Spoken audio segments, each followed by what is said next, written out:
Immigration ക്ലിയറൻസിന്റെ പേരിൽ പ്രവാസികളിൽ നിന്ന് പിരിച്ചെടുത്ത കോടിക്കണക്കിന് രൂപ ഇപ്പോൾ എവിടെയാണെന്ന് വ്യക്തമാക്കണമെന്ന് ആവശ്യപ്പെട്ട് കേരള ഹൈക്കോടതിയിൽ ഹർജി. ഷാർജയിലെ സാമൂഹിക പ്രവർത്തകൻ മാത്തുക്കുട്ടി കടോൺ ആണ് ഹൈക്കോടതിയെ സമീപിച്ചത്. വിവരങ്ങൾ ശേഖരിച്ച് ഈ മാസം 29-ന് സത്യവാങ്മൂലം നൽകണമെന്ന് കേന്ദ്രം ഹൈക്കോടതിയെ അറിയിച്ചു. ബിരുദമില്ലാത്ത ഇന്ത്യൻ പ്രവാസികൾ ഗൾഫ് ഉൾപ്പെടെ 18 രാജ്യങ്ങളിലേക്ക് ജോലിക്കായി യാത്ര ചെയ്യുമ്പോൾ എമിഗ്രേഷൻ ക്ലിയറൻസ് ഡെപ്പോസിറ്റ് നിർബന്ധമായിരുന്നു. 1983 മുതൽ 2003 വരെ 20 വർഷം ഓരോ യാത്രക്കാരനിൽ നിന്നും മടക്കയാത്രയ്ക്കുള്ള ടിക്കറ്റിന്റെ തുകയാണ് ECR ഡെപ്പോസിറ്റായി സ്വീകരിച്ചിരുന്നത്. ലക്ഷക്കണക്കിന് പ്രവാസികളിൽ നിന്ന് പിരിച്ചെടുത്ത കോടിക്കണക്കിന് വരുന്ന ഈ തുക എവിടെയാണെന്ന് വ്യക്തമാക്കണമെന്നും നിക്ഷേപം അതിന്റെ അവകാശികൾക്ക് തിരിച്ചു നൽകണമെന്നും ആവശ്യപ്പെട്ടാണ് സാമൂഹിക പ്രവർത്തകനും NTV ചെയർമാനുമായ മാത്തുക്കുട്ടി കടോൺ ഹൈക്കോടതിയെ സമീപിച്ചത്.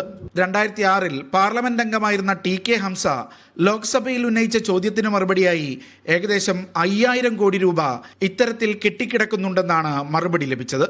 5000 കോടി രൂപയാണ് 2006 അന്നുണ്ടായിരുന്നത് എങ്കിൽ ഇന്ന് 20 കൊല്ലത്തിന് ശേഷം നമ്മൾ നോക്കുമ്പോൾ ആ സംഖ്യ എത്തി നിൽക്കുന്നൊരു വലിയ ഭീമാകരമായ സംഖ്യയാണ്.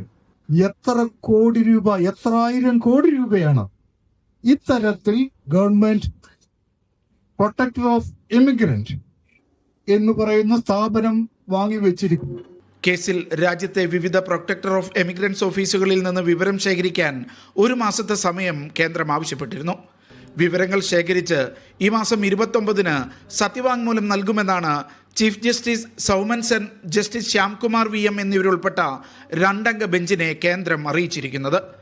2003 നവംബറിലാണ് പ്രവാസി ഭാരതീയ ഭീമാ യോജന എന്ന ഇൻഷുറൻസ് പദ്ധതി വന്നതോടെ ECR ഡെപ്പോസിറ്റ് വാങ്ങുന്നത് സർക്കാർ അവസാനിപ്പിച്ചത്.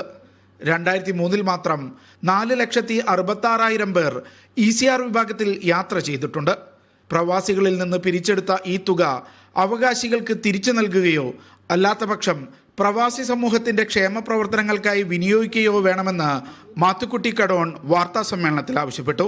Media 1 Dubai.